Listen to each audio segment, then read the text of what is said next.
Good news na ito kay Casimiro, tumalo kay Sultan kalaban ni Donaire. Ito ang pag-usapan natin, pero bago ang lahat, pakisubscribe po ng channel ko. Huwag niyo na rin kalimutan na i-click ang notification bell para lagi kayong una sa balita. Pag-usapan nga po natin mga kaboxing, Nonito Donaire Jr. balik ensayo na ulit. At napabalita din na kumpirmado na may laban na agad ito sa buwan ng March.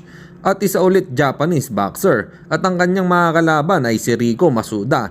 Hindi birong kalaban ito, kung matatandaan nyo, tinalo nito noon si Jonas Sultan sa loob lamang ng first round. Samantalang balik tanaw naman tayo mga kaboxing kay Turman na nakalaban noon ni boxing legend Manny Pacquiao. Sinabi nito sa interview sa kanya ng Fight Hype na para daw isang bato ang kamao ni Pacquiao. Pacman fist hits like a rock.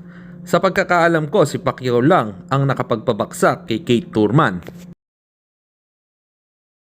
At sa kabilang balita naman tayo mga kaboxing, maikling update lang po. Good news ito para sa mga Casimiro fans dahil may laban na ulit ang angas ng Pinas, Janrel Cuadro Alas Casimiro, dahil nakahanap na daw ang Japanese promoter nitong si Koki Kameda ng mga kalaban ng ating pambato. Hindi ito tune-up fight lang, malakas ang mga kalaban niya, power puncher din katulad ni Casimiro. Sa ngayon nga po ay hindi pa nire-reveal kung sino itong malakas sumuntok na mga kalaban ni Cuadro Alas. Para sa inyo mga kaboxing, may idea ba kayo kung sino ito?